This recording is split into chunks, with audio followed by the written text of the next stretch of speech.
Hello, my friend.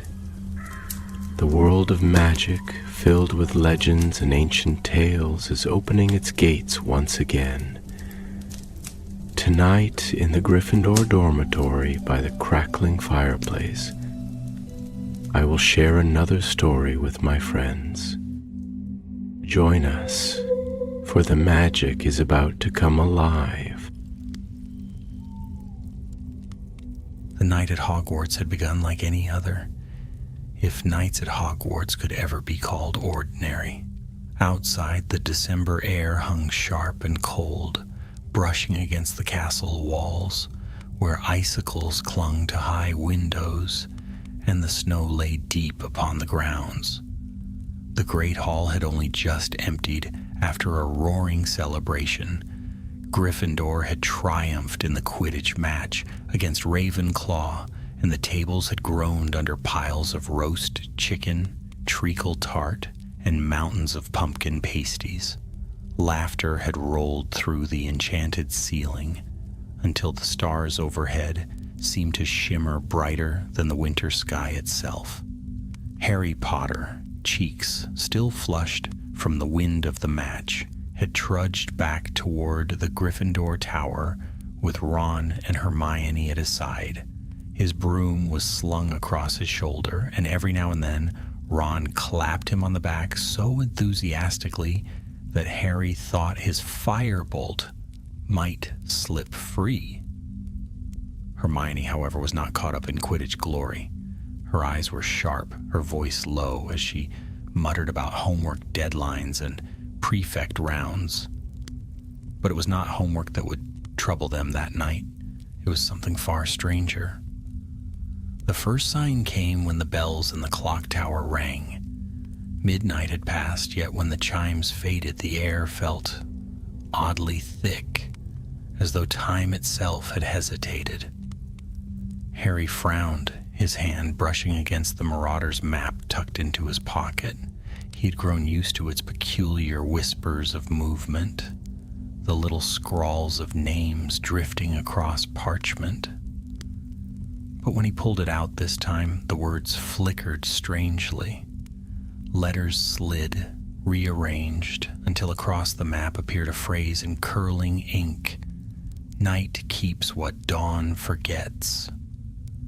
"Look at this," Harry whispered, halting the other two on the stairwell. Hermione peered over his arm. The phrase shimmered once, then sank into the map's surface, as though it had never been there. She gave a sharp intake of breath. "That's no ordinary message. The map isn't supposed to talk to us unless we're misusing it. Someone's tampering with time itself." Ron frowned, but his shoulders slumped when he saw her expression. Brilliant. Just brilliant. "I suppose you'll say we're not allowed to sleep until we've solved it?"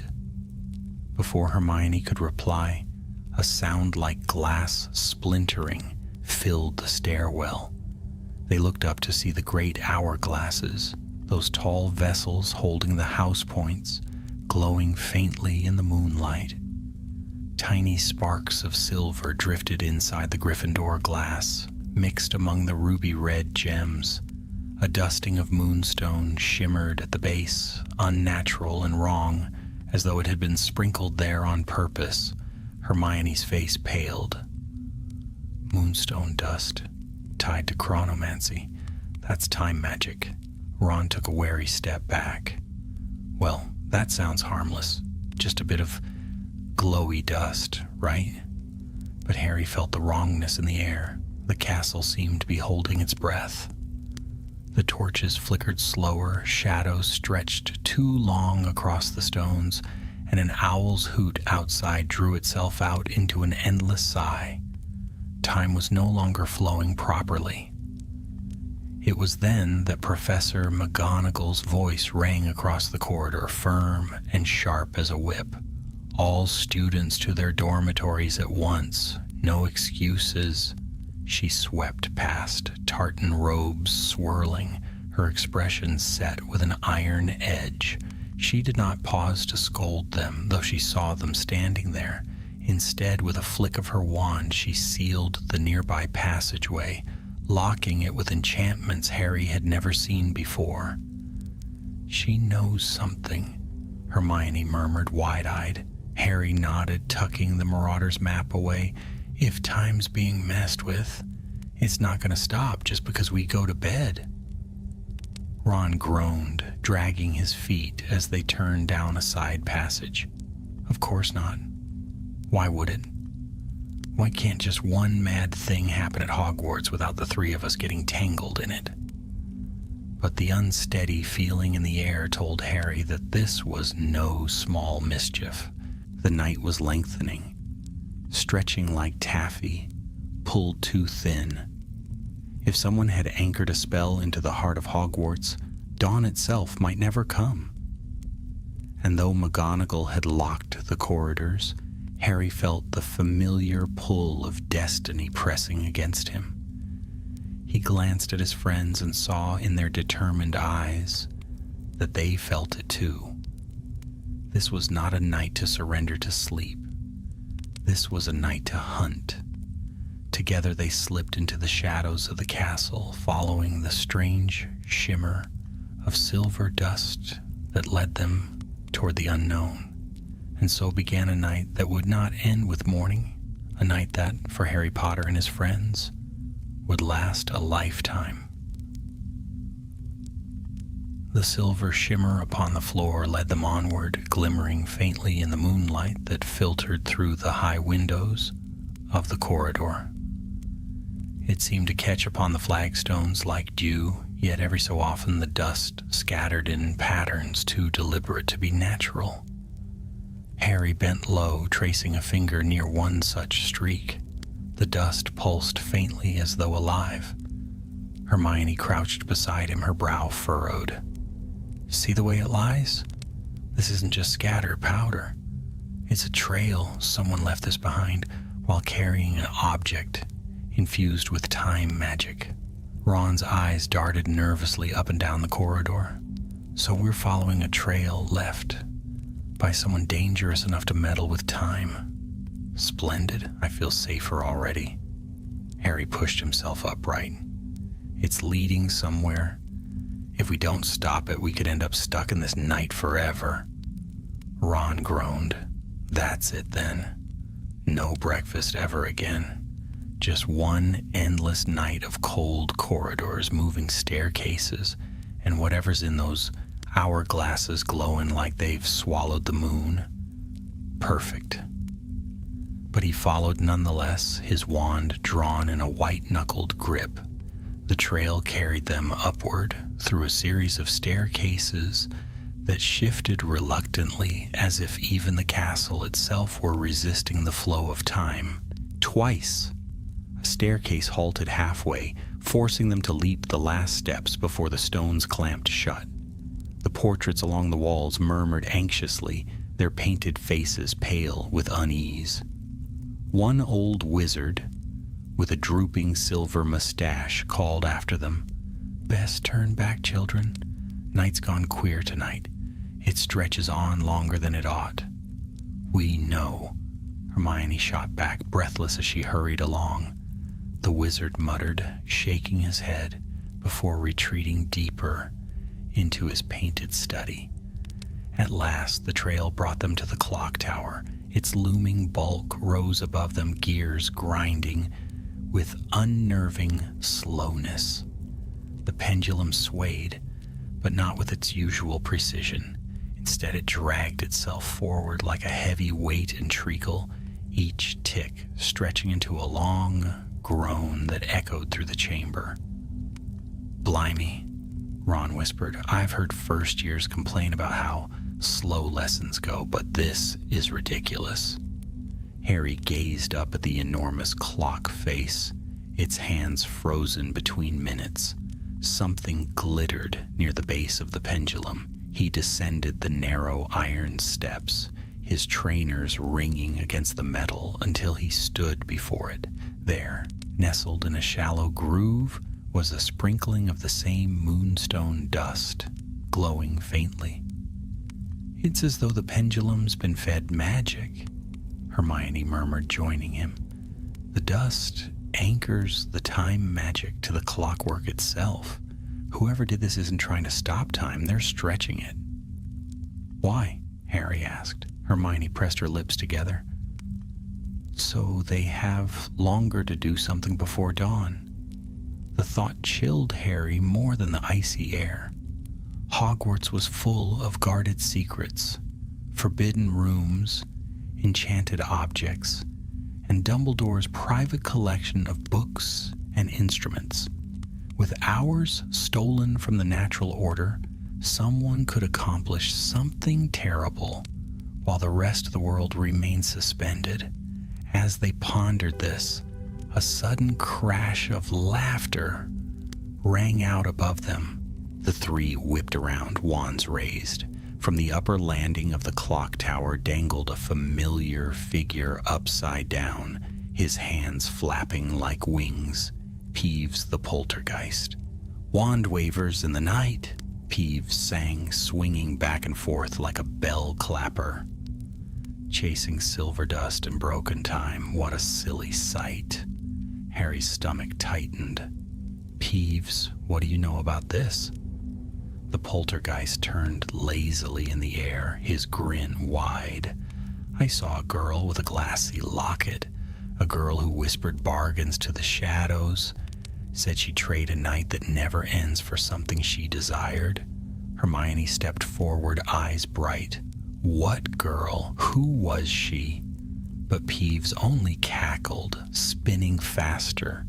Can't say, won't say. Secrets, secrets, tick-tock games. Night goes long, and so does shame. Before they could press him further, Peeves gave a loud raspberry and zoomed through the stone wall, scattering a trail of cold laughter behind him. Ron exhaled in frustration. A girl with a locket! That narrows it down to half the school. Not just any locket, Hermione said firmly. A glass one. And if Peeves is telling the truth, that locket is tied to the magic anchoring this night. Harry looked again at the pendulum, at the shimmering dust clinging to the groove. The pieces were falling together, a locket, moonstone dust. Time stretched unnaturally.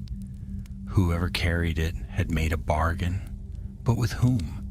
They left the clock tower behind, following the trail as it wound down toward the kitchens. The further they went, the stranger the air became. Tapestries seemed to flutter more slowly. Torches sputtered with elongated flames, and even their footsteps rang oddly, drawn out as though echoing in another dimension. At the entrance to the kitchens, the painting of a fruit bowl swung open with a creak far too slow. Inside, house elves bustled about, but their movements dragged as though they too were caught in honeyed time.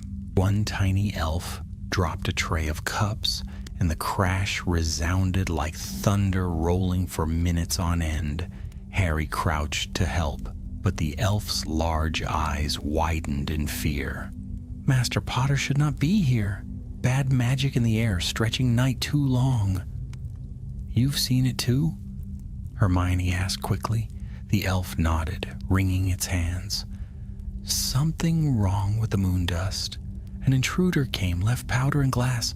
The castle groans against it, but cannot wake. Hermione exchanged a grim glance with Harry. This was no childish prank. Someone had infiltrated the kitchens, where few students ever wandered, and laid their spell work deep within the castle's heart. They pressed on. Beyond the kitchens, the trail of dust grew heavier, glowing brighter with each step. The castle seemed to shiver around them, paintings murmuring prayers, staircases grinding reluctantly into motion. Harry's scar gave a faint throb, not sharp with Voldemort's touch, but like the memory of old pain warning him of danger. Then, as they rounded a corner near the headmaster's office, they froze. Standing at the foot of the spiral staircase was a tall figure cloaked in black, his head bowed as though whispering to the stone gargoyle. The trail of moonstone dust ended at his boots. "Snape," Ron whispered. Harry narrowed his eyes, heart hammering. The shape was unmistakable, dark hair gleaming, cloak billowing with sinister grace. For a moment, Harry's suspicions roared to life. Snape, always lurking in shadows, always guarding secrets. Could he be the one stretching the night for his own schemes? But before Harry could speak, Snape's voice cut through the silence, sharp and deliberate. "Potter, Miss Granger, Mr. Weasley, I was wondering when the three of you would interfere." He turned, eyes glittering, and for the first time that night, Harry felt the strange certainty that the answer lay not in Snape's guilt, but in someone else waiting in the shadows behind him. Professor Snape's dark figure filled the corridor, his black eyes gleaming like polished stones beneath the torchlight. He stood with his usual air of command, cloak draping about him as though the very shadows bowed to his presence. Yet there was something different in the way he lingered near the entrance to the headmaster's office, something Harry could not at once name. Snape's gaze slid across them with practiced disdain. "Why am I not surprised to see the three of you out of bed, wandering into matters far beyond your comprehension?" Harry bristled. "We're not wandering. Someone's tampered with the clocks and the hourglasses. The night won't end. We're following the trail to stop it." Snape's lip curled, though whether in mockery or irritation, Harry could not tell. "You flatter yourselves if you imagine you're capable of fixing such a thing. If I thought it wise to explain, you would already know what plagues the castle tonight. As it stands..." He lifted his wand ever so slightly, the tip glowing faintly blue. "I suggest you turn back before you involve yourselves in something you cannot hope to control." Hermione took a step forward, her voice trembling only slightly. "Professor, the magic isn't just harmless experimentation. It's stretching the night itself. If this continues, dawn might never come." For a flicker of a moment, something sharp lit Snape's eyes. Then it was gone, shuttered behind his usual wall of contempt. "Go back to your dormitories. That is an order." But Harry was watching closely. Snape's body, rigid and deliberate, angled ever so slightly toward the gargoyle that guarded the spiraling staircase to the headmaster's office. The moonstone dust pooled at its feet. "You're guarding it," Harry realized aloud. Snape's eyes snapped to him. "Potter, But before he could finish, the gargoyle shuddered. A ripple of distortion coursed over the stones, and a second figure stepped into view. He was tall and broad-shouldered, his dark green ministry robes too fine for simple patrolling. His hair was slicked back, his jaw tight, and in his hand he held a wand tipped with silver light. "Well," the newcomer said softly, his voice smooth as polished steel. "So the meddlesome brats found their way here after all. Potter, Weasley, Granger, always underfoot, always ruining someone's plans." Snape spun, eyes narrowing. "Flint, what are you doing here?"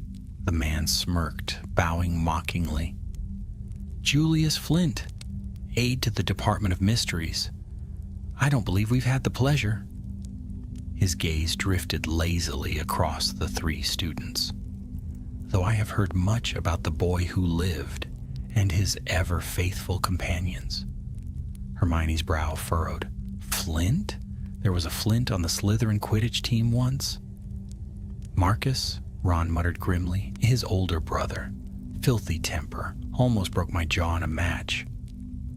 "Quite," Julius said smoothly, ignoring them. His wand flicked toward Snape. "You've done a fine job keeping the children occupied, Severus, but your usefulness ends here." The tip of his wand flared. Snape reacted instantly, raising a shield charm so fast that the air cracked with its force. Sparks scattered like shattered stars. "Get back!" Snape barked at the trio, his voice a whip crack. But Harry could not. His eyes were fixed on the object hanging at Flint's neck, a locket of glass filled with shards that glittered unnaturally, each piece catching the light as though it contained fragments of tiny hourglasses. "The locket!" Hermione gasped. "That's it! The anchor!" Flint's grin widened. "So clever." "Yes, little know-it-all, the locket is my key. A fragment of a time-turner stolen from the Ministry's vaults, set within glass and bound to this castle's very heart. With it I may stretch this night until I have what I came for." "What do you want?" Harry demanded. Flint's gaze darkened. "The Ledger of Vows, a book hidden in Dumbledore's office, which records every unbreakable vow made upon this soil. With it, I may erase what should never have been written and free myself from chains that should never have been bound." The revelation struck Harry cold. He remembered the crackle of fire and the terrible certainty when Snape had made his vow to Narcissa Malfoy to undo such magic. Snape's wand did not waver. "You cannot hope to breach the headmaster's protections. The ledger is bound by spells older than you can imagine." Flint's grin grew cruel. "You underestimate desperation, Severus, and I have assistance." A rustle of movement drew Harry's attention. From behind Flint, half hidden in shadow, stepped a girl in Ravenclaw robes.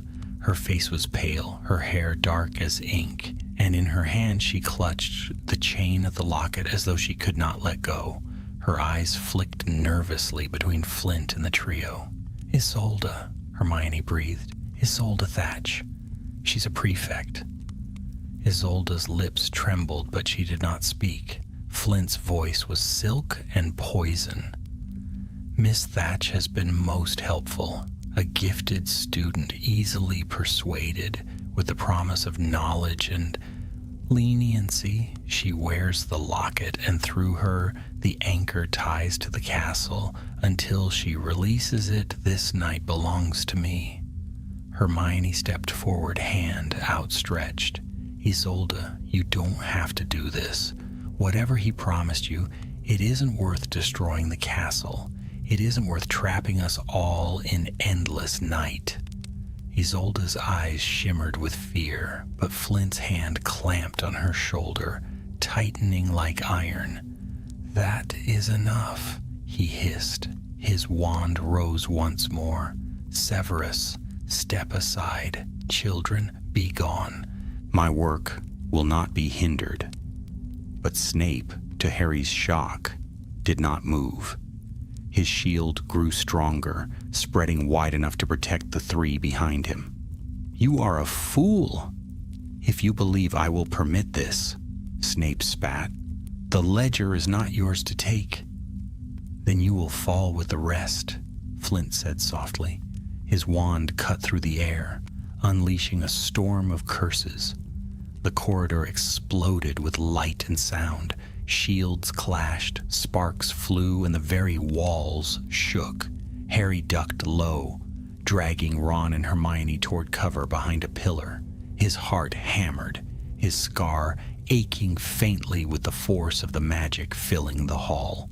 "We can't just sit here," Ron yelled over the din. "Snape can't hold him off forever." Hermione's eyes were fixed on the locket. "The anchor, the locket.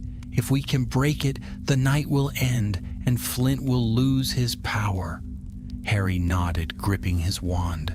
The battle between Snape and Flint raged on, their spells colliding in bursts of flame and ice.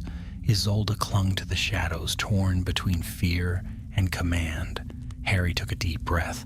"Then we go for the locket." And with that, the three of them leapt from their cover, diving into the heart of the storm.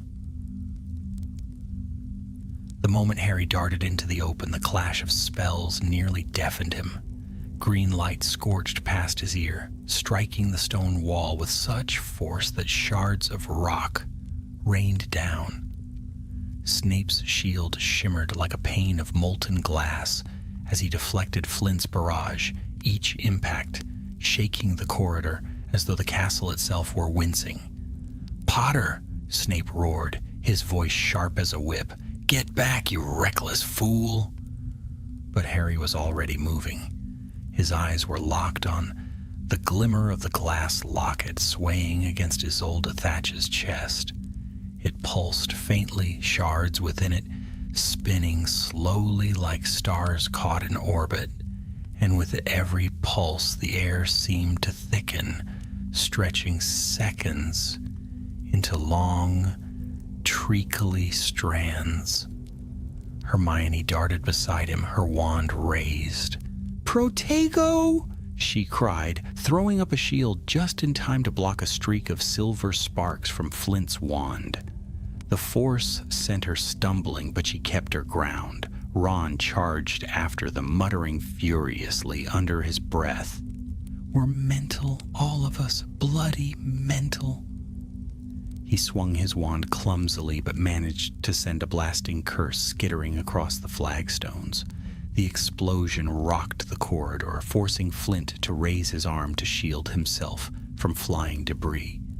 "Now!" Harry shouted. He sprinted toward Isolde. The Ravenclaw prefect froze, her eyes wide, clutching the locket so tightly that her knuckles went white. "Stay back!" she cried, her voice trembling. I'll tear it wide open. You don't know what it can do." "Then don't," Harry said quickly, lowering his wand. He could feel the heat of magic pressing against his skin, as though the very air between them might ignite. "Don't let him use you. He's lying to you. You know he is." Flint's voice sliced through the chaos, cold and commanding. "Ignore him, girl. Hold fast to the locket. Do not falter now." Isolde's eyes flickered, torn. Snape's voice lashed out like a whip. "Miss Thatch, do you even comprehend what you are doing? That object is poison. It is eating away at your magic, tying your life to its corruption. Release it before it consumes you." The words seemed to pierce her. For a heartbeat, she wavered. Then Flint snarled and hurled a curse so violent that Snape staggered back, his shield cracking. The man's eyes blazed with fury. "Do not listen to him. He wants the ledger for himself. I will free you from promises that chain you, girl. Only I." Harry seized the moment. He lunged forward, grabbing for the locket. Isolde gasped, jerking away, but the chain snapped under his grip. The glass pendant swung free, burning hot against his palm. At once, the world lurched. The torches flared, stretching their flames into whips of light. The portraits howled, their painted figures clawing at their frames as though trying to flee. The pendulum of the clock tower, visible through a narrow slit of window, swung madly back and forth, each strike booming like thunder across the night. Time itself shrieked in protest. Harry's hand seared with pain. The shards within the locket spun faster, glowing so bright he could scarcely see. It was as though the night were being pulled apart by invisible threads, each second unraveling into endless fragments. Flint's roar cut through the storm. "Fool, you'll tear us all into eternity."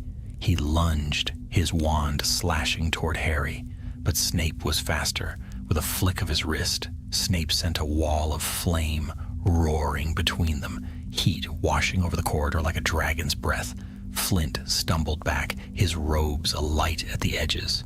"Potter!" Snape bellowed. "Shatter it! Now!" Harry clenched the locket, his heart pounding. Every instinct screamed to let it go, to drop the burning thing before it consumed him. Yet he held on, raising his wand with his free hand. "Reducto!" The spell struck the glass. For a moment, nothing happened. Then the locket burst apart with a sound like a bell cracking. Shards of glass flew in every direction, scattering silver dust that hung in the air like frozen stars. A scream tore from Isolde's throat as she crumpled, clutching her chest, the chain still tangled around her fingers. And then the corridor went still. The air lightened, time smoothing into its natural rhythm. The torches steadied, the portraits fell silent, and from the east window, Harry saw the faintest glow of dawn cresting the horizon. It was over, or so he thought. Flint's face twisted with rage. He strode forward, wand raised high. "You wretched children! You've ruined everything!" Harry spun, raising his wand. Before he could cast a spell, Flint seized Isolde by the arm, jerking her upright. She gasped, weak and pale, her knees buckling beneath her. "You destroyed my anchor," Flint snarled, his eyes wild. "Then she will be my key. If I cannot bend the night, I will bleed the ledger from her blood." Hermione shrieked. "No!" Snape stepped forward, wand blazing with venom. "Unhand her, Flint. Now!" But Flint only laughed, the sound sharp and terrible. "You cannot stop me, Severus. You made your own vow once, remember?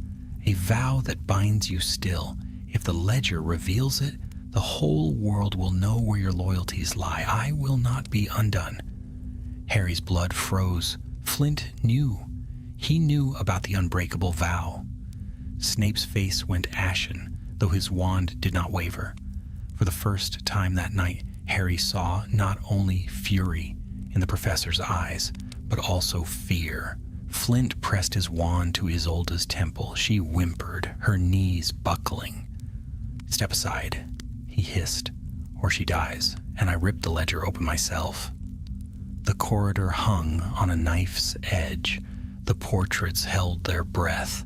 Even the torches seemed frozen, their flames barely stirring. Harry's heart thundered. His scar burned faintly, warning him that what happened now would change everything. He tightened his grip on his wand. He could not wait for Snape. He could not let Flint win. "Expelliarmus!" Harry roared. The spell shot like lightning. Flint staggered, his wand flying from his grasp. At the same moment, Ron leapt forward with a cry, tackling Flint around the middle. They crashed to the ground, rolling across the flagstones. Flint lashed out with his fists, striking Ron hard, but Ron held fast, grappling with every ounce of strength. Hermione darted to Isolde, dragging the girl free of Flint's reach. "It's all right. You're safe," she whispered urgently, though her own hands shook. Snape swept forward like a storm. His wand slashed the air, and invisible cords snapped around Flint, binding his arms and legs tight.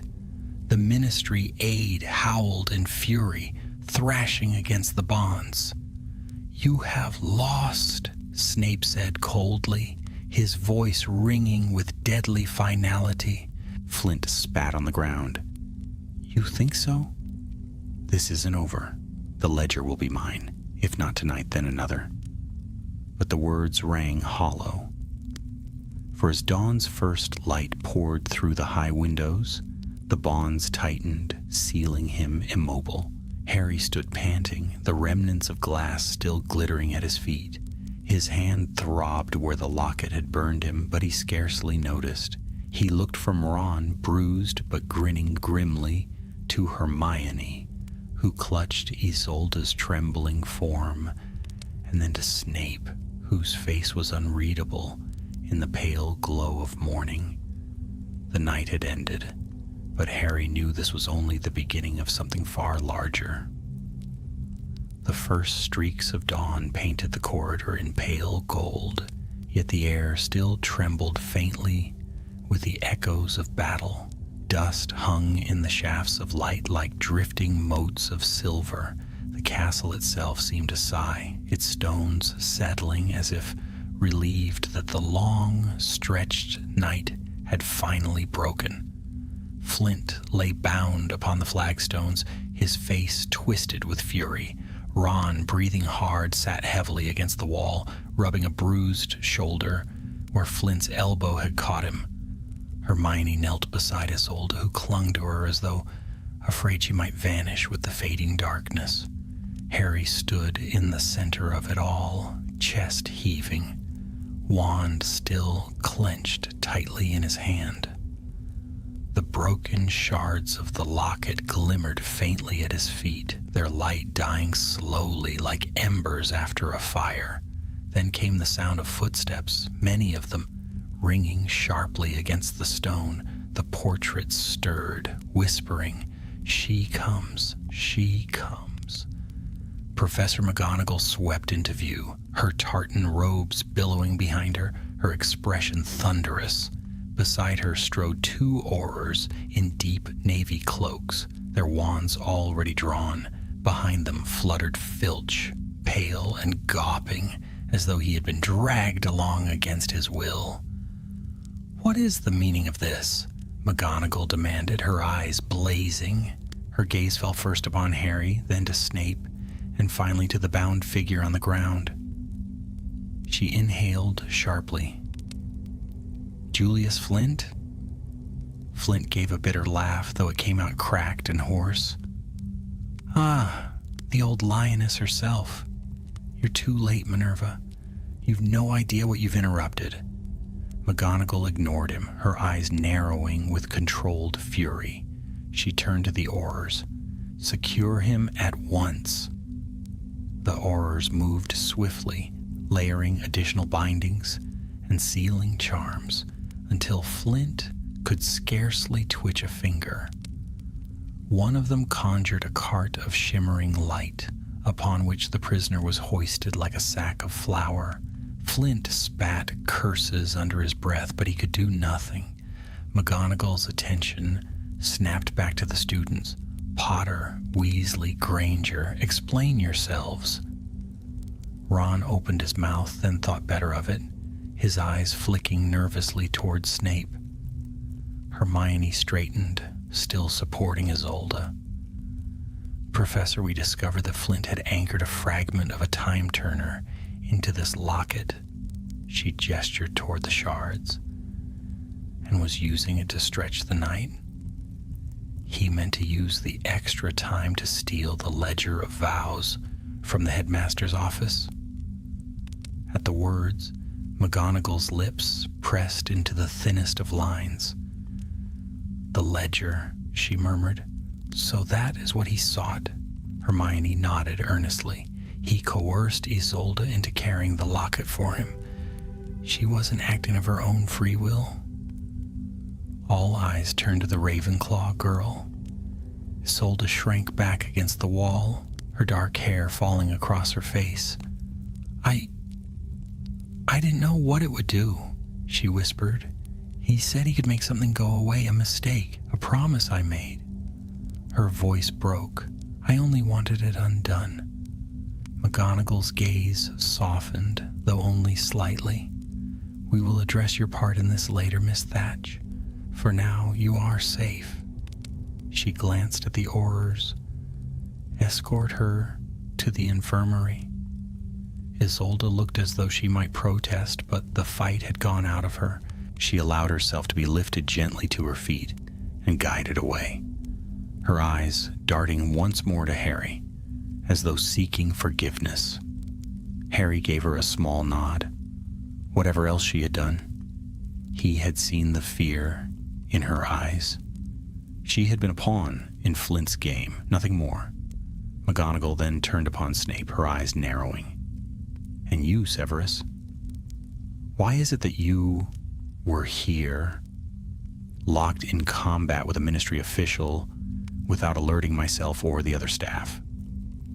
Snape's expression was unreadable, though his voice dripped with venom. "Because, headmistress, while you were otherwise occupied, Flint made his move. Had I wasted time fetching you, the ledger might now be in his hands." The Aurors shifted uneasily, clearly caught between the authority of the headmistress and the simmering presence of the potions master. McGonagall's nostrils flared, but she said nothing, merely nodding once. "Very well," she said briskly. "Mr. Potter, Mr. Weasley, Miss Granger, you will return to your dormitory immediately. You will say nothing of this to any other student. Do I make myself clear?" Ron groaned. Crystal. Hermione, however, bit her lip. "But Professor, surely the Ministry should know what Flint attempted. That he tried to erase an unbreakable vow." "Enough, Miss Granger," McGonagall said firmly. "The fewer who know of the ledger, the better. This matter will be handled with the utmost secrecy." Harry felt a prickle of unease. Secrets had a way of festering at Hogwarts, growing into something far worse. But he knew there was no arguing when McGonagall's voice took on that tone. The aurors began to move off. Flint levitated between them like a dark trophy. His eyes burned into Harry's as he was carried away. "This isn't finished, boy," he snarled. "The ledger will be mine, and when it is, your precious world will crumble." Harry shivered but said nothing. When at last the corridor had emptied, leaving only the three of them with Snape, silence fell heavy. Ron blew out a breath. "Well, that was fun. Nearly killed again. I'll sleep soundly tonight." "Will you?" Harry muttered. His mind was still buzzing with Flint's words, the sight of the locket breaking, the scream Isolde had given. Something told him this was not the end. Snape's black eyes fixed upon him. "You were reckless, Potter. Foolhardy. And yet..." His voice trailed off as though he despised what he was about to say. "You may have spared us all something far worse." Harry blinked, taken aback. It was not praise exactly, but from Snape it was close. "Do not think this makes you clever." Snape snapped quickly as if to undo his own words. He swept past them, his robes swirling, and disappeared into the shadows. The three friends stood in silence for a moment. Hermione finally spoke. "The Ledger of Vows. If Flint was willing to risk all this for it, imagine what must be written in its pages." Ron grimaced. "I don't want to imagine. Vows, promises, secrets. Sounds like a nightmare. Better locked away forever, if you ask me." But Harry could not shake the image of Snape's face when Flint had spoken of the ledger. That flicker of fear, that hint of something more. The night had ended, the castle had returned to order. Yet deep inside, Harry knew the story was not finished. Not while the ledger remained, its secrets untouched but far from forgotten. And as the three of them made their weary way back toward Gryffindor Tower, the first true rays of sunlight spilling across the floors, Harry felt a weight settle upon his shoulders once more, the weight of mysteries yet to be uncovered and dangers yet to come. By the time Harry, Ron, and Hermione climbed back through the portrait hole, dawn had brightened fully across the sky. The Gryffindor common room was hushed and golden, filled with the soft snoring of exhausted students who had fallen asleep in armchairs after the Quidditch celebrations. Half-empty butterbeer bottles and crumpled packets of Drubel's Best littered the tables. The fire had burned low, leaving only glowing embers. For once, Harry felt no pride at slipping back unseen. Instead, he collapsed into an armchair, pressing his burned hand against his robes to cool the throbbing sting left by the shattered locket. Ron dropped heavily onto the sofa beside him, groaning. Hermione perched on the edge of the seat, eyes bright despite her exhaustion. "I can't believe it," Ron muttered, rubbing his bruised shoulder. "First Quidditch, then a night that wouldn't end, and then we nearly got our heads blown off by a Ministry nutter, and McGonagall wants us to just go to bed like nothing happened." Hermione folded her arms. "It isn't surprising. If word got out about the ledger, half the school would be in uproar. Can you imagine? People would be desperate to know what vows had been made here. Teachers, students, even the ghosts." Ron made a face. "Yeah, and I suppose some people might fancy rewriting their promises if they could. Sounds like the sort of mess Flint would want." Harry sat quietly, his mind far away. He kept seeing the flash of terror on Snape's face when Flint had mentioned the ledger. Snape never showed fear, not to Voldemort, not to Death Eaters, not even when he was cornered in front of the entire school. But Flint had struck some nerve. Hermione noticed his silence. "What are you thinking, Harry?" Harry shifted uncomfortably. "Snape? He knows something about the ledger? Something important?" Ron groaned. "Oh no, don't start. Haven't we had enough Snape mysteries to last a lifetime?" But Harry shook his head. "He made an unbreakable vow once. We all know it. To Narcissa Malfoy back in 6th year. If Flint wanted the ledger, maybe it was because of that. Maybe he thought he could erase it or twist it somehow." Hermione bit her lip. "But the ledger doesn't just keep records of vows. It safeguards them. If someone tampered with it, they might unravel every unbreakable vow ever made here. The consequences would be..." She broke off, shuddering. "Catastrophic," Ron muttered darkly.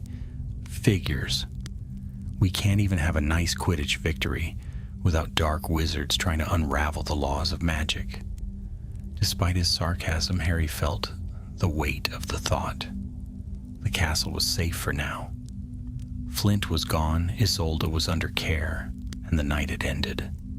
But the ledger remained, locked in Dumbledore's office, brimming with secrets that others would kill to possess, secrets Snape seemed desperate to protect. Before Harry could say more, the common room stirred. A group of younger Gryffindors tumbled down the stairs, yawning and stretching, oblivious to what had passed in the depths of the castle. Soon the usual morning chatter filled the air, and Hermione gave Harry and Ron a pointed look. "We can't talk about this here," she whispered. "Not until we're alone." So they rose and trudged to their dormitory, slipping past their yawning housemates. Harry collapsed into bed fully clothed, the events of the night replaying behind his eyelids until sleep finally claimed him. When he awoke, sunlight was streaming through the windows. Ron was sprawled across his own bed, snoring loudly. Neville was feeding Trevor the toad, humming cheerfully, unaware of the night's danger. "Morning," Neville said brightly when he noticed Harry stirring.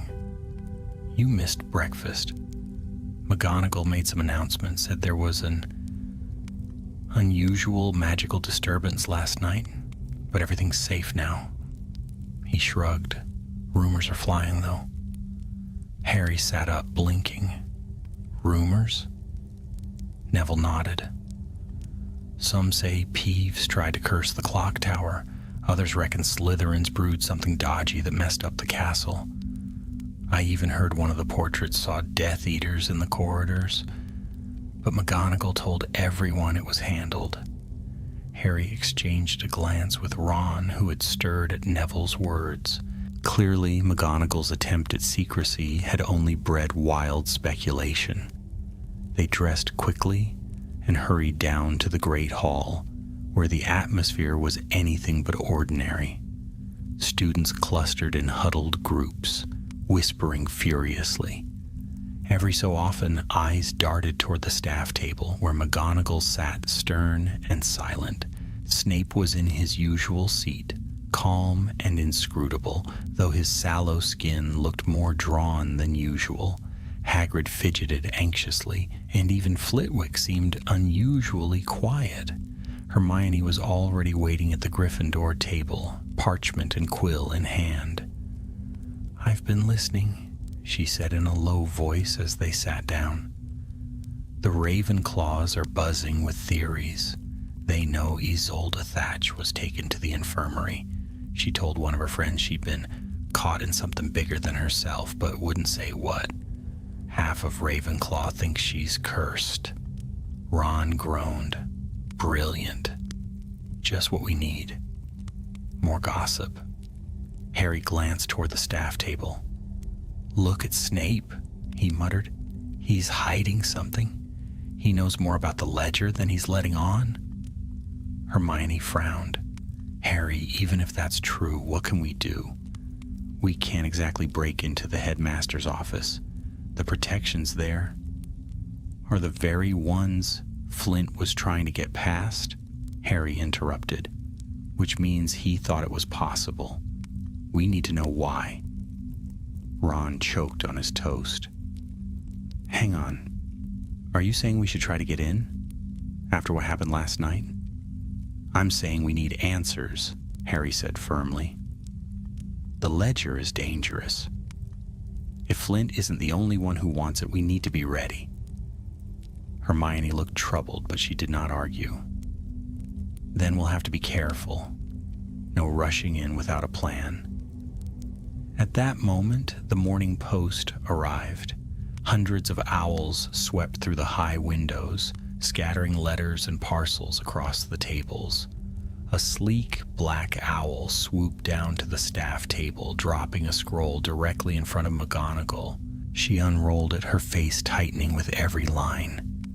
When she finished, she rose abruptly, her chair scraping against the stone floor.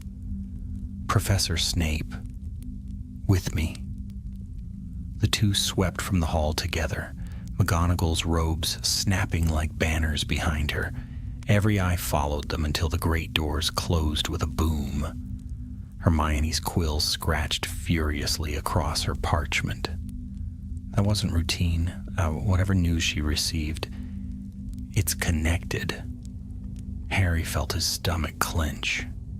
The war may have ended, but the shadows it cast had not. And now once again Hogwarts was at the center of it all. He tightened his grip on his fork, determination hardening inside him. The night had ended, yes, but the battle for the secrets of the ledger had only just begun. The castle's whispering did not fade with the morning. Even as lessons began, the air at Hogwarts felt thick with rumor, as though every stone carried a secret it longed to tell. Students lingered in corridors, muttering about what they had seen or heard the night before. Harry caught fragments as he passed. A duel in the clock tower. Slytherins trying to brew something forbidden. Isolde Thatch. She looked pale as a ghost, I swear. Each whisper only sharpened Harry's sense of unease. By mid-morning, Hermione had convinced Ron and Harry to skip a break between classes. Instead of trudging toward the common room, they slipped down a side passage that led toward the hospital wing. Madame Pomfrey had already seen more than her share of unusual injuries over the years. But when they pushed open the heavy doors, the matron looked particularly harried. "Not you three again," she said sharply, bustling past with a tray of potions. "You've a way of appearing whenever trouble follows, and I've more than enough on my hands." "We only want to see Isolde," Hermione said earnestly. "We're worried about her." Pomfrey gave them a suspicious look, but at last she sighed.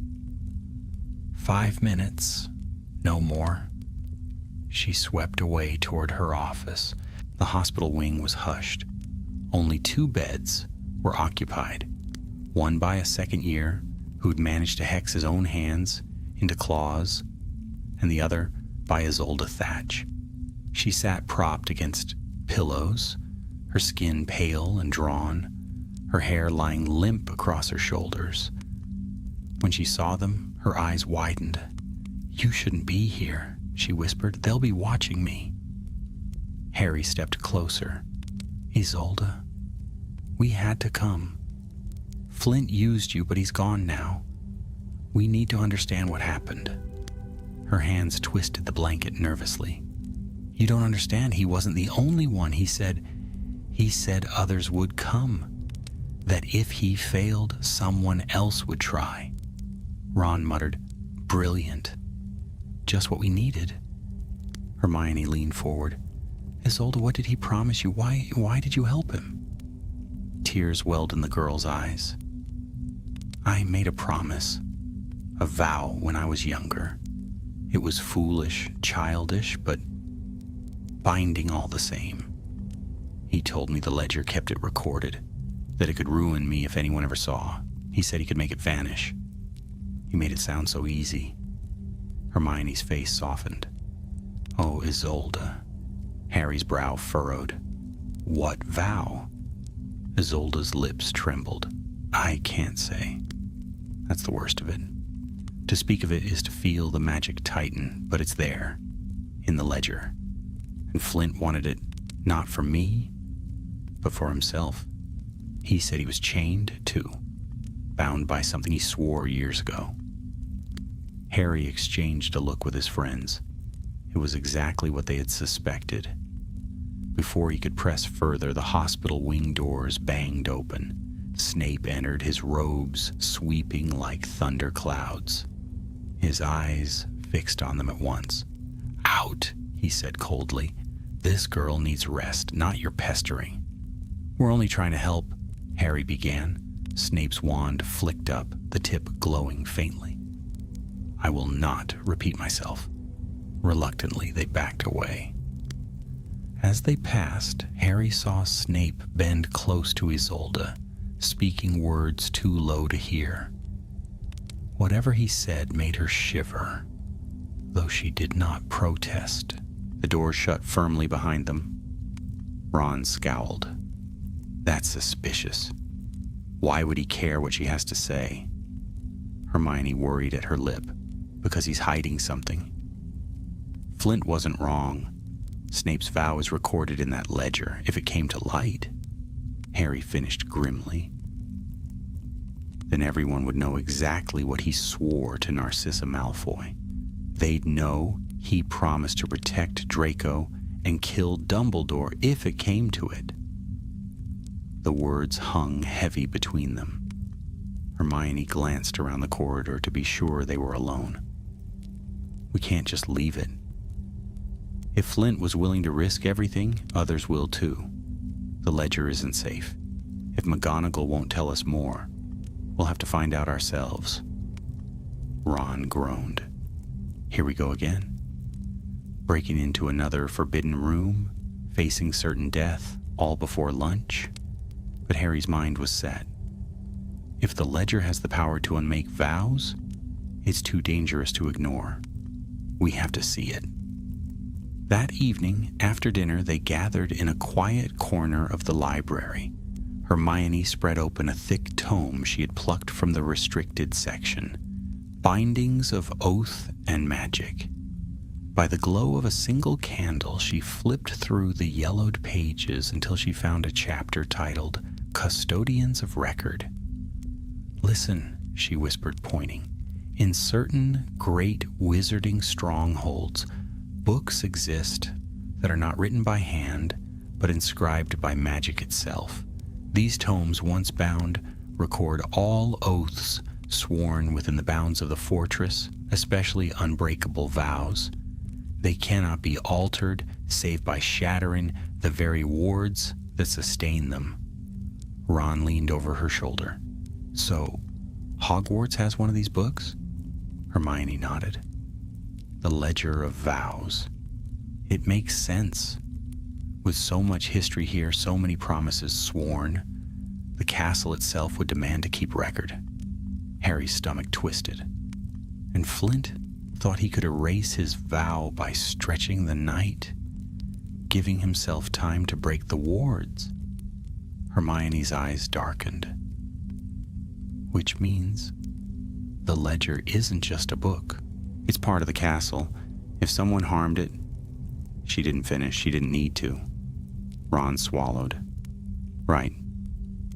So where is it exactly? Harry hesitated. Dumbledore's office. Ron groaned again. Of course it is. Guarded by McGonagall, Snape, half the portraits, and Merlin knows what spells. Might as well try breaking into Gringotts again. Hermione tapped her quill against her parchment. Not impossible. Just difficult. We'll need to be clever. Harry stared at the flickering candle flame. The danger of it pressed on him heavy as stone. But he remembered the cold grip of the locket in his hand, the desperate rage in Flint's voice, the terror in Snape's eyes.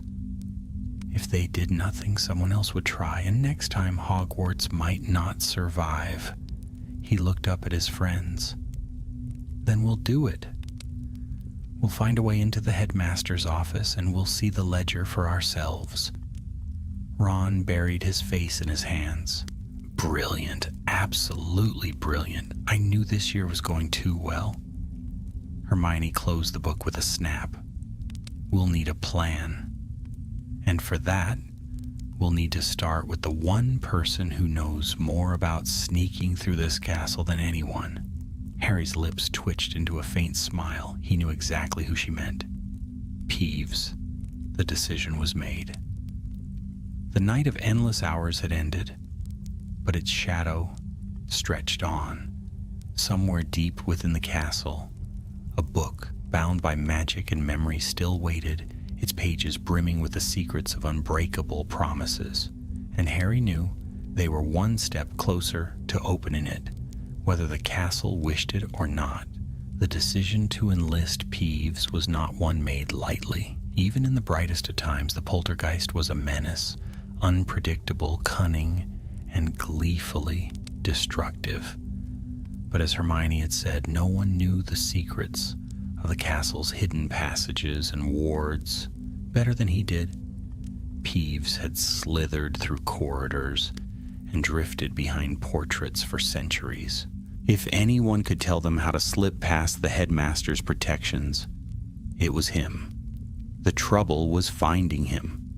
For 3 evenings in a row, Harry, Ron, and Hermione scoured the castle. They searched the trick staircases, the drafty hallways behind the suits of armor, and even the echoing lavatories where Myrtle wailed. Peeves, it seemed, had vanished. He's hiding, Ron muttered after their third fruitless night. Knows we're looking for him and he's making us sweat. Bet he's watching right now, cackling into his sleeve. Hermione frowned, scanning the high-shadowed ceiling of the corridor. He never really hides. He only waits until he thinks mischief will have the most effect. As if summoned by her words, a loud raspberry echoed from the rafters above. A moment later, a small inkwell toppled from nowhere, splattering black drops dangerously close to Hermione's shoes. "Peeves!" she cried, glaring upward. There he was, floating upside down near the ceiling, his tongue out and his eyes glinting with glee. He wore a patchwork suit of bells and ribbons tonight, the jingling filling the air as he spun lazily. Little lions hunting shadows. "Oh, what fun, what fun," Peeves sang. "Looking for me, were you? Naughty night walkers, always where you shouldn't be." Ron raised his wand, scowling. "We don't want trouble, Peeves. We want your help." The poltergeist's grin widened. "Help? From me? Oh, that's rich. Golden trio begging nasty Peevesy for a hand?" He somersaulted, bells jingling madly. "Why should I help you, eh?" Harry stepped forward, steadying his voice. "Because the castle's in danger? You saw what happened the other night. Flint nearly tore it apart. If someone else tries, we need to be ready." Peeves's expression flickered. He spun upright and floated closer, his grin a little less wild. True. Naughty ministry man with glassy locket, making Night go long and wrong. Peevesy didn't like that one bit. Bad magic made the castle groan. Then help us stop it happening again, Hermione urged. We need to reach the headmaster's office. We have to see the ledger. At this, Peeves's grin returned, wider than ever. He clapped his hands with glee. Ledger! Oh, clever children, clever indeed. The Book of Promises, the castle's heart, secrets, secrets, locked up tight. Ron muttered, That's not a no. Of course it's not a no, Peeves sang, spinning around their heads in dizzying circles. But Peevesy never gives without a game. You want paths, you want tricks, you want to dance past Minerva's wards, then you must give me something in return. Hermione groaned. What do you want? Peeves's eyes gleamed. Chaos. A good prank? Something to make the castle laugh until it rattles in its bones. You give me that, I give you secrets. Deal? Harry hesitated. He knew Peeves well enough to realize that the demand could mean trouble. But time was running short. McGonagall and Snape were guarding secrets they refused to share, and Flint's warning that others would come still echoed in Harry's ears. Deal, Harry said firmly, but you tell us first. If it's good enough, you'll get your prank. Peeves floated backward, cackling. Oh, brave boy, very well. He darted upward, then swooped low, his voice dropping to a conspiratorial whisper. The headmaster's office is watched by more than stone and spell. First, the gargoyle. He knows passwords, yes, but he also smells intention. If you try to trick him, he locks his jaw tight. Second, the stare. Oh, the stare. It shifts and twists, and if it doesn't like you, it throws you right back to the floor. Third, Peeves giggled. Third is best. The portraits of headmasters and headmistresses, all nattering, all watching. They know when someone isn't supposed to be there, and they'll shout until the castle shakes. Ron groaned. Brilliant. So it's impossible. Not impossible, Peeves said slyly. Just tricky. But Peevesy knows a way, a secret path behind the tapestry of the Fiddling Friar. Old stairs, forgotten by most, leads straight to the back of the headmaster's tower. No gargoyle, no twisting stair. Only thing you must pass is the portraits. And they do love gossip. Hermione's eyes lit with interest. The tapestry of the Fiddling Friar.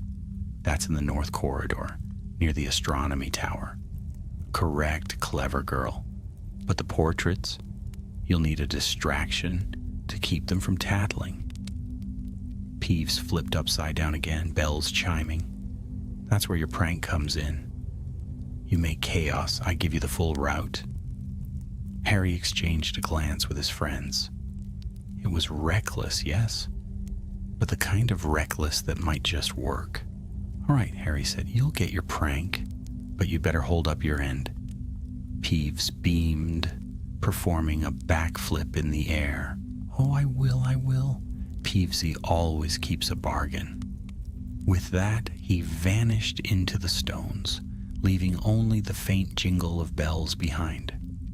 Ron shook his head. We've officially lost our minds. Making deals with Peeves? What's next? Tea with Filch? Hermione ignored him, already scribbling notes. We'll need to distract the portraits. Something big enough to draw their attention, but not enough to get us expelled. And we need to do it soon. If Flint's allies are out there, they won't wait long. Harry stared at the wall where Peeves had vanished, determination hardening in his chest. The castle had given them a chance. Through mischief, of all things. They couldn't waste it. Then we'd better start planning, he said quietly. And in the flickering torchlight of the corridor, the three friends bent close together once more, their whispers weaving the outline of a scheme that would lead them straight into the heart of Hogwarts' deepest secret. The next day dawned cold and gray, with snowflakes drifting lazily past the high windows of the castle. By breakfast, the rumors about the strange night had grown even wilder. Harry overheard one Hufflepuff insisting that the stars themselves had shifted in the sky, while another swore she had seen a ghost wandering the astronomy tower, muttering about time unraveling. The truth was far more dangerous, and the three friends knew it. "We can't wait any longer," Harry said firmly, stabbing his fork into a sausage. "Flint said others would come. If we sit around, someone else will make their move." Ron yawned into his porridge. "And we'll be ready for them how? By staging a prank Peeves will laugh at until the end of time? Brilliant plan, that." Hermione was uncharacteristically quiet, her eyes darting toward the staff table. Snape sat there, as he always did, motionless and inscrutable. Professor McGonagall spoke quietly with an owl perched beside her, its letter unopened on the table. She lowered her voice. "We have to be careful. One wrong step and we'll be caught.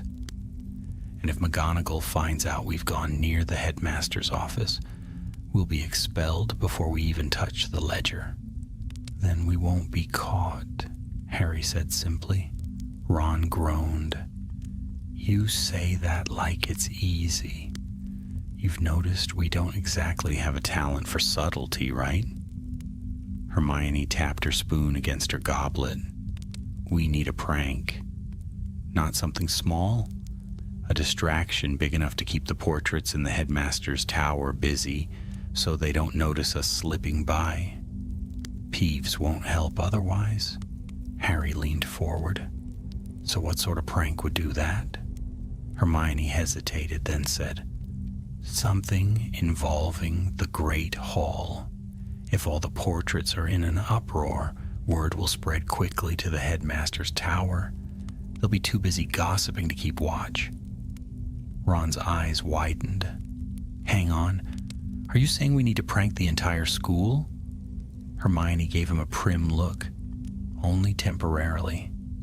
Nothing dangerous, just distracting." Harry's mind raced. They had staged distractions before, though usually to escape trouble, not to seek it. Then a memory stirred. The fireworks Fred and George had unleashed during Umbridge's reign, filling the corridors with shrieking rockets and glittering serpents. "If we had something like that," Harry began. Hermione sighed.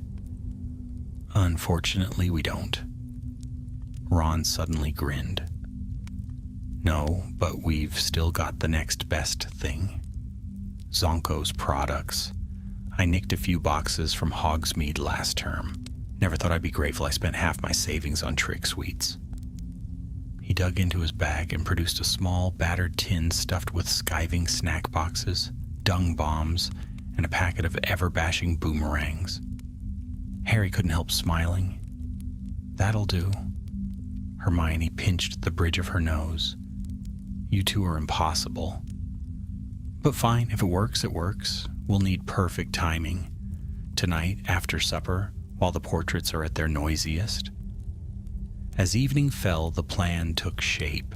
The great hall glowed with warm candlelight, the enchanted ceiling reflecting a stormy winter sky. Students chattered over shepherd's pie and treacle pudding, their voices echoing up to the rafters. Harry, Ron, and Hermione exchanged tense glances. Ron's bag bulged suspiciously at his side. Peeves had promised to meet them afterward in the North Corridor, but only if the prank was bold enough. "Ready?" Harry whispered. "Not really," Ron muttered, though he clutched the bag tighter. Hermione sighed. "On three. 1, 2, 3. Ron yanked open the bag. At once, chaos erupted. Dung bombs rolled under the tables, spewing foul green smoke that made the nearest Slytherins gag and cough. Ever-bashing boomerangs shot into the air, ricocheting wildly off the enchanted ceiling. A box of canary creams burst open, sending a swarm of enchanted birds fluttering through the hall, squawking indignantly as they dive-bombed plates of pudding. Shrieks filled the air. Students ducked under tables as the smoke thickened. A Ravenclaw girl let out a squeal as her pumpkin juice sprouted wings and fluttered away. The professors leapt to their feet, wands raised. "What is the meaning of this?" McGonagall thundered, her voice ringing through the great hall. The portraits lining the walls began to shout as well, waving their arms and calling warnings. Hermione tugged on Harry's sleeve. "Now!" The three slipped out amidst the uproar, hearts pounding. They darted down side passages, the din of chaos fading behind them until at last they reached the north corridor. The tapestry of the fiddling friar hung there dusty and neglected. Peeves was waiting. He floated lazily in midair, his bells jingling faintly. His grin was broad. "Oh, you clever little lions, that was beautiful. Tables screeching, portraits screaming, pudding flying. Pure chaos." "Peevesy is pleased." Ron coughed into his sleeve. "Glad you enjoyed it. Now keep your end of the deal." Peeves bowed low, his hat tumbling comically off his head. "As promised, the secret path awaits. Behind the friar, pull the lute string and the tapestry swings. Old stairs, very old, very dark. But beware, portraits may not see you, but the stairs themselves remember feet that tread where they shouldn't." Hermione frowned. "What does that mean?" But Peeves only winked, somersaulting away. "It means mischief. Good luck, little heroes. You'll need it." With that, he vanished into the wall. Harry turned to the tapestry.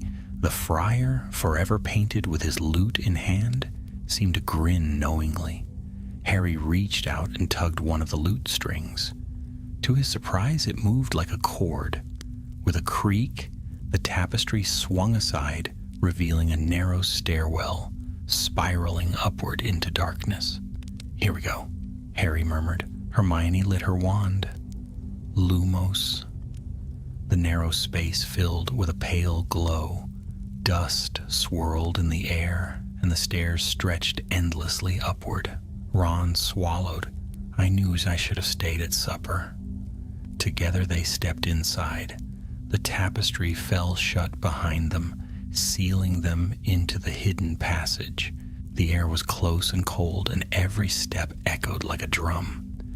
The stones seemed to shift faintly underfoot, as though alive. As they climbed higher, the silence deepened until Harry felt as though the castle itself were listening. Hermione whispered, "Peeves said the stairs remember." She didn't finish, for just then the staircase lurched.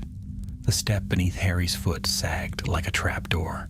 He stumbled, clutching the rail as a low groan rumbled through the stones. Ron swore loudly as another stair slid sideways beneath him. The staircase was moving. "Keep going," Harry shouted, hauling himself upward. "Don't stop." The three scrambled, hearts hammering, as the stairs twisted and shuddered beneath their feet. The higher they climbed, the louder the groaning grew, until it sounded like the castle itself was warning them away.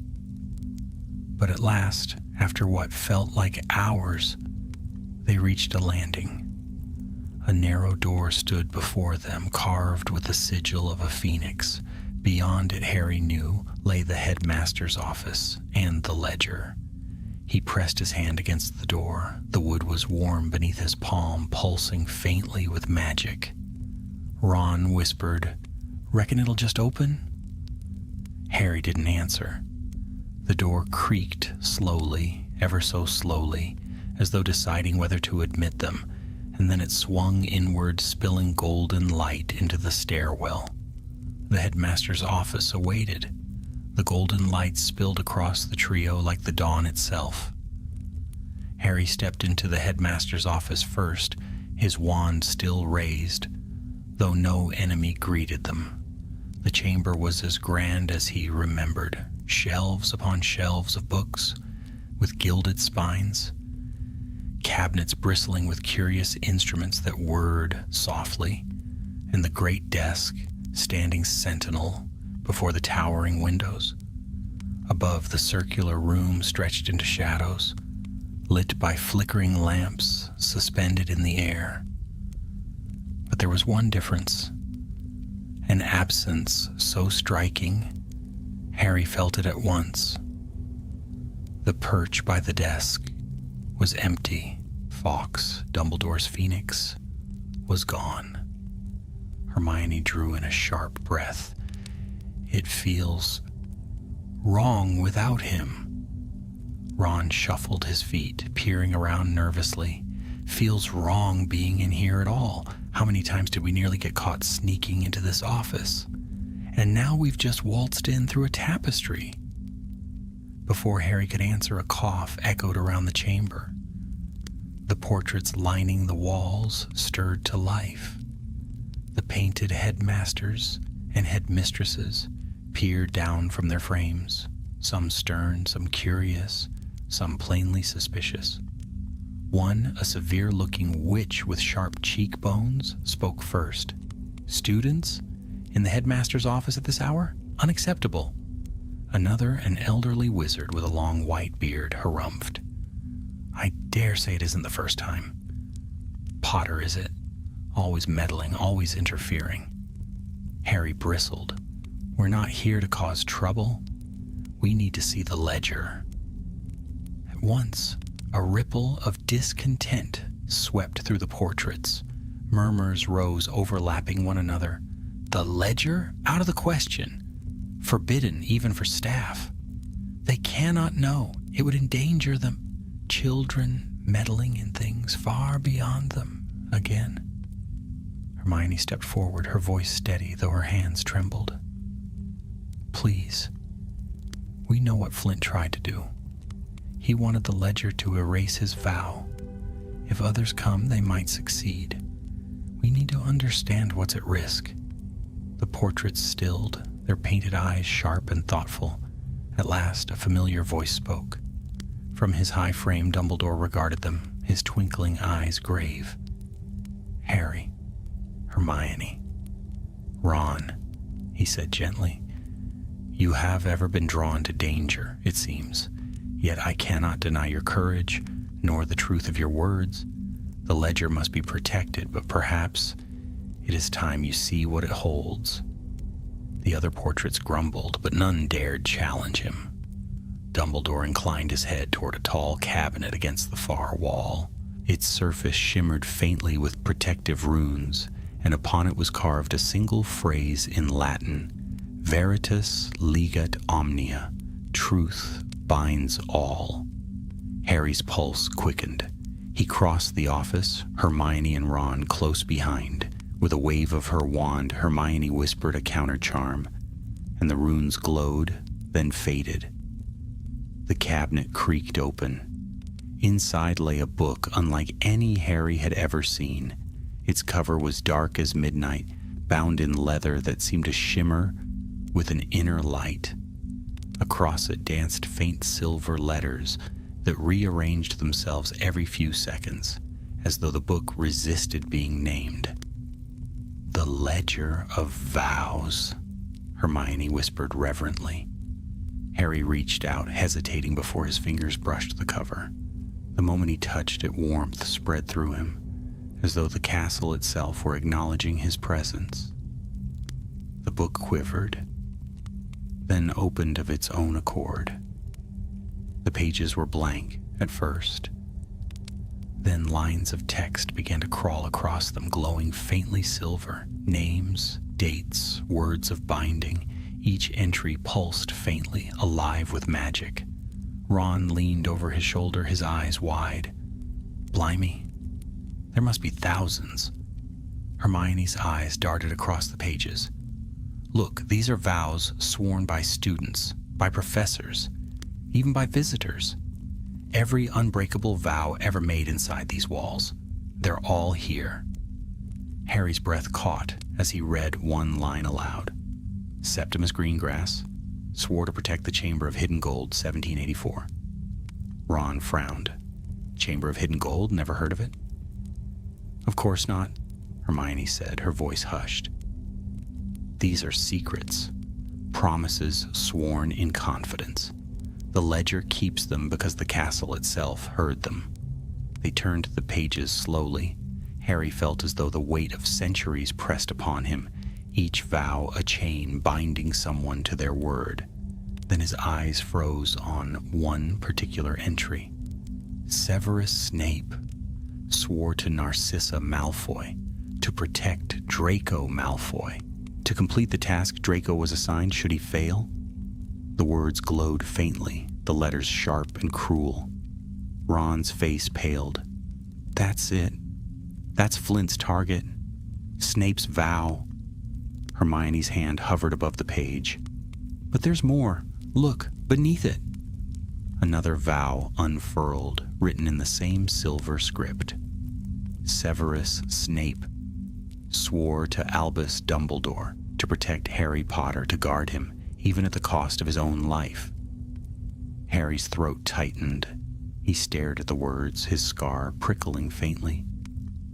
He vowed to protect me, Harry whispered. Ron looked stunned. Snape? Protect you? That's mad. Hermione shook her head slowly. It makes sense. Dumbledore must have bound him. That's why Flint wanted the ledger. If he erased the vow to Narcissa, it would cast doubt on the vow to Dumbledore as well. Snape's loyalties would seem broken. Harry's mind reeled. The hatred he had carried for Snape warred with the undeniable truth glowing on the page. Snape had sworn to protect him, and the vow had been binding. Before he could speak, the book shuddered violently. The silver letters writhed, rearranging themselves. The portraits gasped. Dumbledore's voice rang out, sharp and urgent. Someone is tampering with the ledger. Quickly, close it. Harry slammed the book shut, but not before he glimpsed a final line scrawling across the page in jagged silver. The ledger will not be chained. What is bound may yet be broken. The room shuddered, lamps flickered, and several portraits cried out. Hermione clutched Harry's arm. That wasn't Flint. Someone else is reaching for it. Ron swore under his breath. And they know we're here. The ledger pulsed faintly in Harry's hands, as though alive and restless. He shoved it back into the cabinet, but the words lingered in his mind.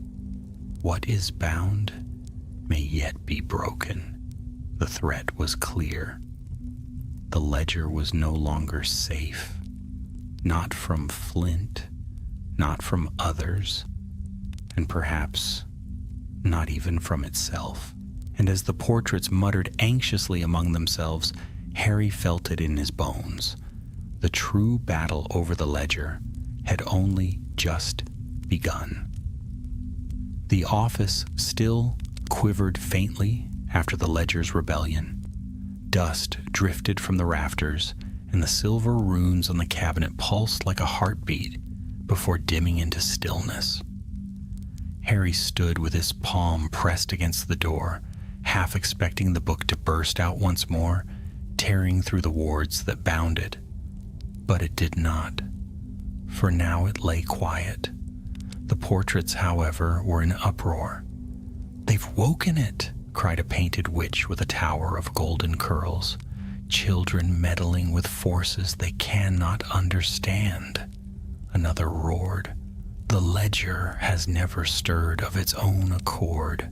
This is dangerous, very dangerous." Above them all, Dumbledore's portrait raised his hand. His calm gaze silenced the clamor. "It seems," he said quietly, "that the ledger has grown restless. Perhaps Flint's interference has shaken the foundations of its binding. Perhaps it is something more. His painted eyes rested on Harry. In either case, it is now awake, and awake things seldom sleep again. Harry's mouth was dry. Then it isn't safe. Flint was right. Others will try. Indeed, Dumbledore replied gravely. Which is why this office must remain barred to all but the headmistress and those she trusts. The ledger is too dangerous to be left unguarded. Ron muttered, Then why not just destroy the thing? At once, every portrait cried out in protest. Destroy it? Impossible. It is bound to the castle itself. To harm the ledger would be to harm Hogwarts. Hermione's face was pale. They're right. It isn't just a book. It's a living record tied to the very wards that protect this school. If it's destroyed, Hogwarts might unravel. Harry stared at the cabinet, the silver runes glowing faintly. Then someone has to guard it. Properly. Because Flint isn't finished. And neither is whoever sent that message. A deep voice rumbled from a portrait of a scarred wizard in dragonhide robes. You would take that burden, boy? Guard the ledger as though you were a professor? Harry swallowed hard. I'm not saying I want to, but I've seen what happens when we ignore threats. Voldemort taught us that. If the ledger's awake, we can't just pretend it isn't. The portraits fell silent. At last, Dumbledore inclined his head. Courage once again leads you here, Harry. Perhaps it is not your task to guard the ledger forever, but it is your task to ensure those who would twist it do not succeed. For that, you will need allies and trust. At that moment, the office door burst open. Professor McGonagall strode in, Snape close behind, their expressions thunderous. What? McGonagall demanded, her voice ringing with fury. Are you three doing in here? Harry opened his mouth, but no words came. Ron shifted uncomfortably. Hermione stepped forward, her voice steady despite the tremor in her hands. Professor, we had to. Flint nearly succeeded because none of us knew the truth. The ledger is stirring, and others will come for it. You can't keep it hidden forever. We had to see it for ourselves. McGonagall's lips thinned to a razor's edge, but before she could speak, Dumbledore's portrait intervened. They speak the truth, Minerva. The ledger has awakened. The castle itself bore witness. The children did not rouse it. It roused itself. The headmistress's eyes flicked to the cabinet, then back to the portraits, her expression tightening. She pinched the bridge of her nose, drawing in a long breath. Very well, she said at last. We shall discuss this matter in private council. As for you three, she turned her gaze on them sharp as steel. You will swear to secrecy. Not a word of this leaves your lips. If the ledger's existence becomes common knowledge, chaos will follow. Harry nodded. We understand. But if Flint escapes, or if someone else comes, he will not escape, McGonagall cut in. The Aurors have him under guard, and as for others, she looked at Snape, whose dark eyes glittered unreadably. We shall be vigilant. Snape said nothing. He only studied Harry, his expression caught between loathing and something else Harry could not name. Then with a swirl of his cloak, he turned away. Out! McGonagall commanded. Now, return to your dormitory. You have done enough for one lifetime. Reluctantly, they obeyed. The stairwell felt colder as they descended, the weight of secrets pressing heavily upon their shoulders. Ron muttered under his breath. Well, that went well. Nearly expelled again. And we didn't even get detention this time. I feel cheated. Hermione ignored him, her brow furrowed. The ledger's awake, that's what matters. If it keeps stirring, if it really can break vows, the consequences would be catastrophic. Harry said nothing. His mind was filled with the glowing silver words, "What is bound may yet be broken." They slipped back into the common room, unnoticed. The fire burned low. The chatter of their housemates dim around them. Harry sank into an armchair, staring into the flames. "Do you think Snape's vow will hold?" he asked quietly. Ron looked uncomfortable. "Which one? The one to Narcissa or the one to Dumbledore?" "Both," Harry said. Hermione folded her arms. "If the ledger falters, then maybe neither. And that's exactly why Flint wanted it. If vows can be broken, people will use it to undo their promises, to escape consequences. Imagine Death Eaters freed of their oaths. Imagine traitors slipping their chains." Ron shivered. Imagine Mum unbinding her promise to keep Fred's room the same. She'd finally clear it out. He forced a weak grin, but it faded quickly. Harry closed his eyes. He thought of Flint's face, twisted with rage.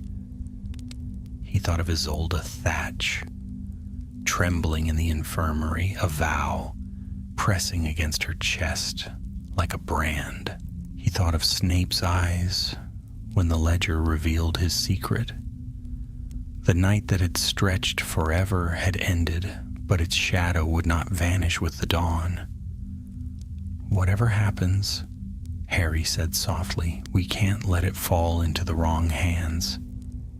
If the ledger wakes again, we'll be there." Hermione gave a firm nod. "Together."